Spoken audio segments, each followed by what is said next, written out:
سورہ مؤمنون کی آیت نمبر 92 تک 92 تک کل ہم سن چکے تھے۔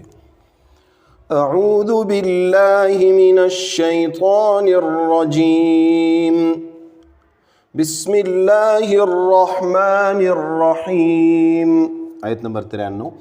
قل رب اما ترینی ما یوعدون، یوں کہہ اے رب اگر تو دکھانے لگے مجھ کو جو ان سے وعدہ ہوا ہے۔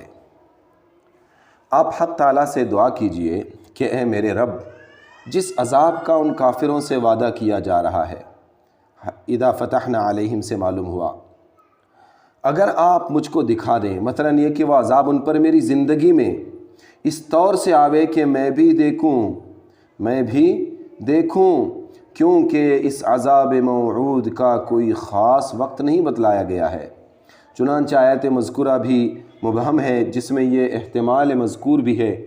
غرض اگر ایسا ہوا تو اے میرے رب مجھ کو ان ظالم لوگوں میں شامل نہ کیجئے، اور ہم اس بات پر کہ جو ان سے وعدہ کر رہے ہیں آپ کو بھی دکھلا دیں قادر ہیں۔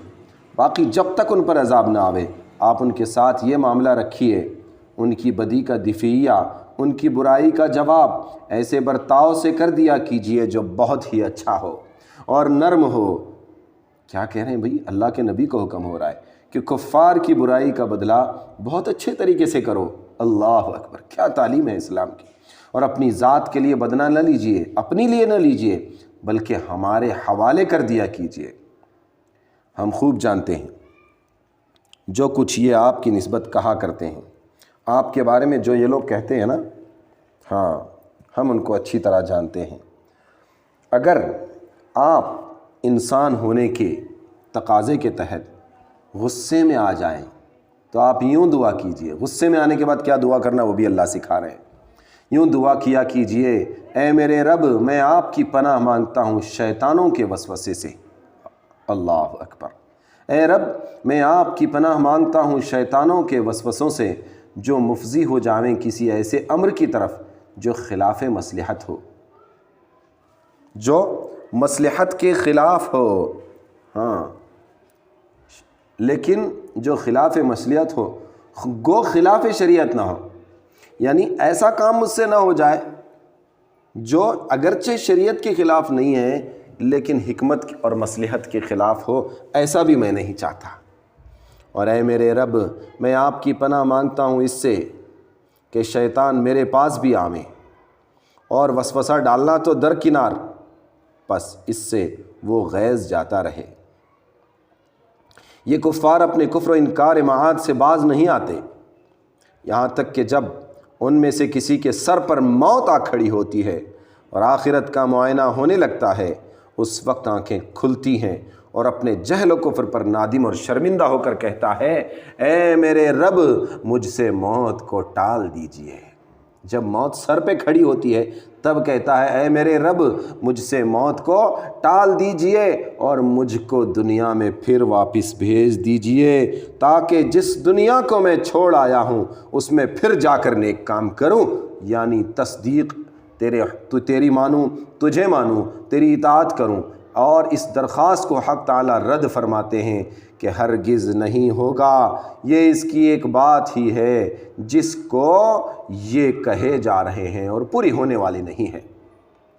اور وجہ اس کی یہ ہے کہ ان لوگوں کے آگے ایک چیز آڑ کی آنے والی ہے کہ جس کا آنا ضروری ہے، وہی دنیا میں واپس آنے سے مانے ہے، مراد اس سے موت ہے، ہاں کہ اس کا وقوع بھی وقت مقدر پر ضروری ہے۔ وَلَن يُؤَخِّرَ اللَّهُ نَفْسًا إِذَا جَاءَ أَجَلُهَا، اور موت کے بعد دنیا میں لوٹ کر آنا بھی قیامت کے دن تک قانون الہی کے خلاف ہے۔ موت کے بعد دنیا میں لوٹ کر آنا اللہ کے قانون کے خلاف ہے، اللہ کسی کو دنیا میں واپس نہیں بھیجیں گے۔ ہاں رب فلا تجعلنی فی القوم الظالمین، اے میرے رب مجھ کو نہ کر لو ان گنہگار لوگوں میں۔ قل ربی، اما ترینی ما یوعدون رب فلا تجعلنی فی القوم الظالمین۔ ان دونوں آیتوں کا مطلب یہ ہے کہ قرآن کریم کی بہت سی آیتوں میں مشرکین و کفار پر عذاب کی وعید مذکور ہے جو عام ہیں قیامت میں، تو اس کا وقوع قطعی اور یقینی ہے، اس کا واقع ہونا یقینی ہے، اور دنیا میں ہونے کا بھی احتمال ہے۔ قیامت میں تو اس کا واقع ہونا یقینی ہے، لیکن یہ دنیا میں بھی ان کو عذاب آ سکتا ہے۔ پھر اگر یہ عذاب دنیا میں ان پر واقع ہو تو اس میں یہ احتمال بھی ہے کہ حضرت صلی اللہ علیہ وسلم کے زمانے کے بعد آئے، اور یہ بھی ہو سکتا ہے کہ حضرت صلی اللہ علیہ وسلم کے زمانے میں آپ ہی کے سامنے ان پر اللہ کا کوئی عذاب آ جائے۔ اور دنیا میں جب کسی قوم پر عذاب آتا ہے تو بعض اوقات اس عذاب کا اثر صرف ظالموں پر ہی نہیں رہتا، بلکہ نیک لوگ بھی اس سے دنیاوی تکلیف میں متاثر ہوتے ہیں۔ وہ آخرت میں ان کو کوئی عذاب نہ ہو، لیکن دنیا میں تو ہاں ان کے ساتھ یہ بھی تکلیف اٹھائیں گے، نیک لوگ بھی ان کے ساتھ تکلیف میں مبتلا ہو جائیں گے۔ ہاں البتہ جو تکلیف ان کو پہنچے گی اس پر انہیں اجر اور بدلہ بھی ملے گا۔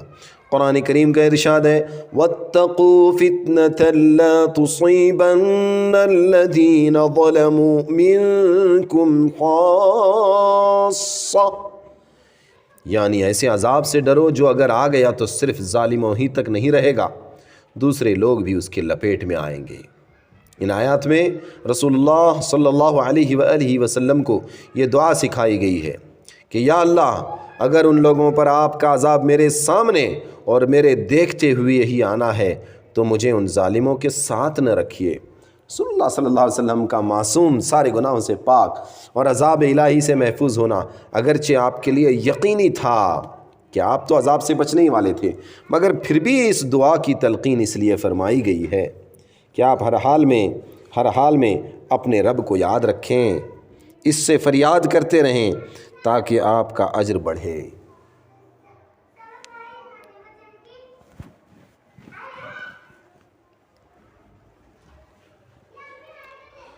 وَإِنَّا عَلَىٰ أَن نُّرِيَكَ مَا نَعِدُهُمْ لَقَادِرُونَ، اور ہم کو قدرت ہے کہ تجھ کو دکھلاویں جو ان سے وعدہ کر دیا ہے، وہ تجھے دکھلائیں، یہ ہماری طاقت ہے، یہ ہماری قدرت ہے۔ وَإِنَّا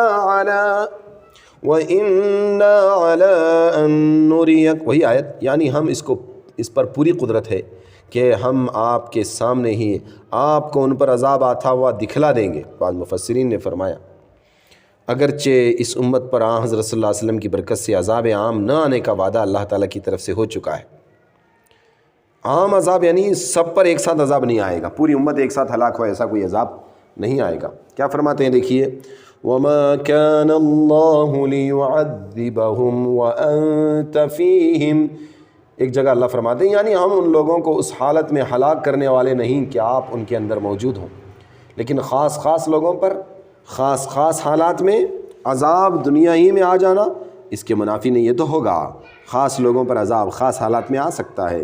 اس آیت میں جیسا کہ فرمایا ہے کہ ہم اس پر قادر ہیں کہ آپ کو بھی ان کا عذاب دکھلا دیں۔ اہل مکہ پر قحط اور بھوک کا عذاب، پھر غزوہ بدر میں مسلمانوں کی تلوار کا عذاب آپ کے سامنے ہی ان پر پڑ چکا تھا۔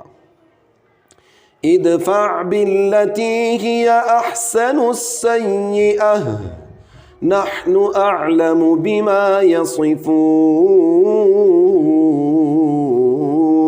بری بات کے جواب میں وہ کہہ جو بہتر ہے، بری بات کے جواب میں وہ بات کہہ جو بہتر ہے، ہم خوب جانتے ہیں جو یہ بتاتے ہیں۔ کیا فرما رہے ہیں؟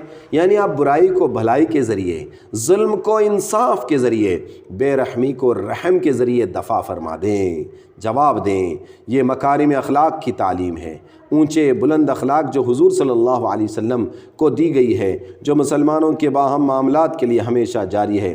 البتہ کفار و مشرکین سے ان کے مظالم کے مقابلے میں عفو و درگزر ہی کرتے رہنا، ان پر ہاتھ نہ اٹھانا، یہ حکم آیات جہاد سے منسوخ ہو گیا۔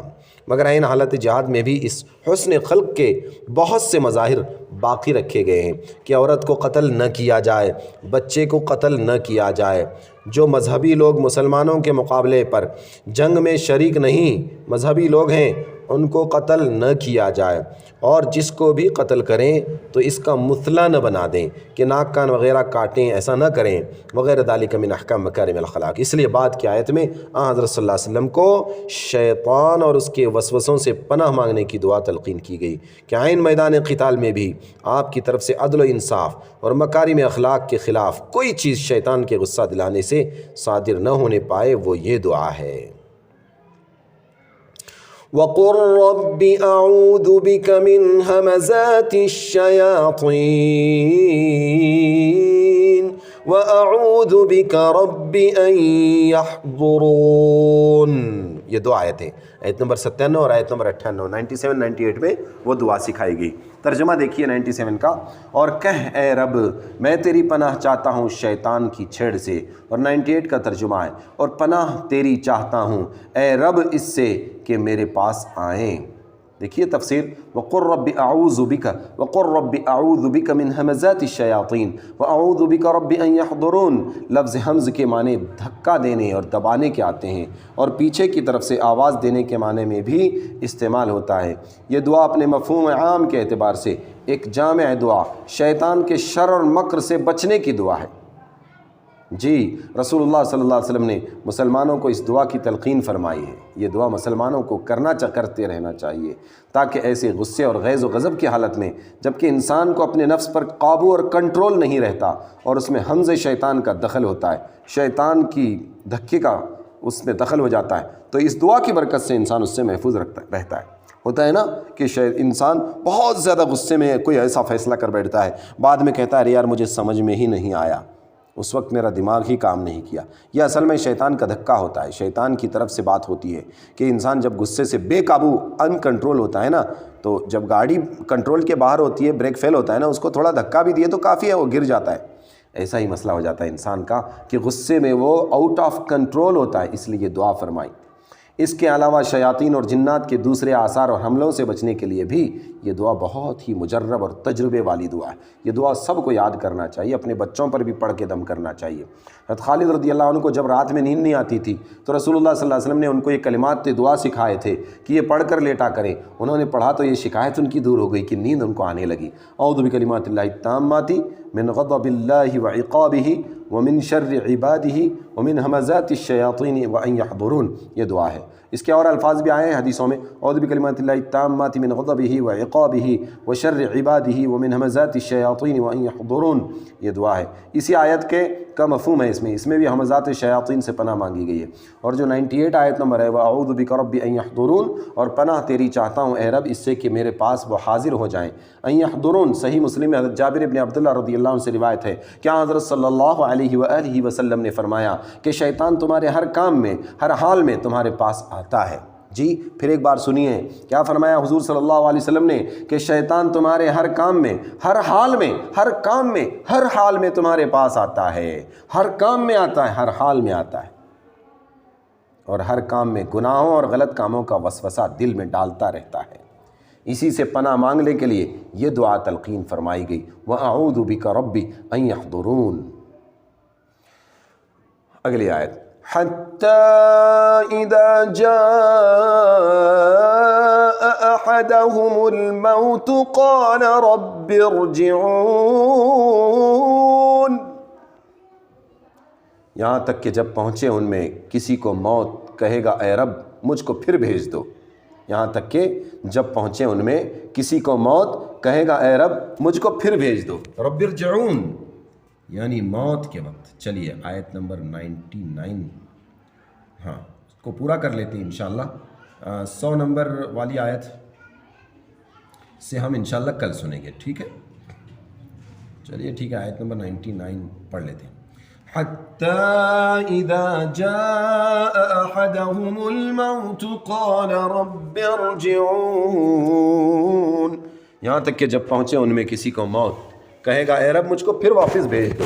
رب ارجعون یعنی موت کے وقت کافر پر جب آخرت کے عذاب سامنے آنے لگتا ہے تو وہ تمنا کرتا ہے کہ کاش میں پھر دنیا میں لوٹ جاؤں اور نیک عمل کر کے اس عذاب سے نجات حاصل کر لوں۔ ابن جریر نے بروایت ابن جریج نقل کیا ہے کہ رسول اللہ صلی اللہ علیہ وآلہ وسلم نے فرمایا کہ موت کے وقت مومن جب رحمت کے فرشتے اور رحمت کے سامان سامنے دیکھنے لگتا ہے تو فرشتے اس سے پوچھتے ہیں کیا تم چاہتے ہو کہ پھر تمہیں دنیا میں واپس کر دیا جائے؟ وہ کہتا ہے کہ میں اس غموں اور تکلیفوں کی دنیا میں جا کر کیا کروں گا، مجھے تو اب اللہ کے پاس لے جاؤ۔ اور کافر سے پوچھتے ہیں کیا تو دوبارہ دنیا میں جائے گا؟ تو وہ کہتا ہے رب ارجعون مجھے دنیا میں دوبارہ بھیج دو۔ کس لیے بھیجو؟ اگلی آیت دیکھیے، آیت نمبر 100 بھی دیکھ لیجئے، لعلی اعمل صالحا فیما ترکت کلا انہا کلمۃ هو قائلها ومن ورائهم برزخ الى یوم یبعثون۔ شاید کچھ میں بھلا کام کر لوں، شاید کچھ میں بھلا کام کر لوں، اس میں جو پیچھے چھوڑ آیا ہرگز نہیں۔ یہ ایک بات ہے کہ وہی کہتا ہے اور ان کے پیچھے پردہ ہے اس دن تک کہ اٹھائے جائیں، اس دن تک کہ اٹھائے جائیں، اس دن تک پردہ رہے گا جس دن اٹھائے جائیں، نہیں قیامت کے دن۔ کلا انہا کلمۃ هو قائلها ومن ورائهم برزخ الى یوم یبعثون۔ برزخ کے لفظی معنی حاجز، فاصل اور آڑ کے ہیں، دو حالتوں یا دو چیزوں کے درمیان جو چیز آڑ ہوتی ہے، فاصل ہوتی ہے، حاجز ہوتی ہے، اس کو برزخ کہتے ہیں۔ اسی لیے موت کے بعد قیامت اور حشر تک کے زمانے کو برزخ کہا گیا کہ موت کے بعد جنت اور جہنم والی جو آخرت ہے نا، اس سے پہلے قیامت اور حشر کا جو میدان لگے گا نا، وہ برزخ ہوگا، آڑ ہوگا۔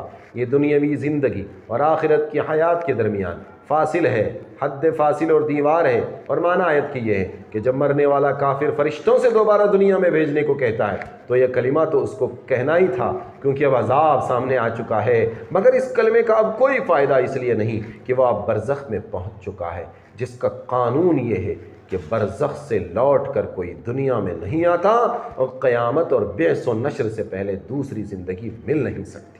واللہ اعلم۔ اللہ تعالی ہم کو آپ کو عمل کی توفیق عطا فرمائے۔ ماشاءاللہ آپ لوگوں نے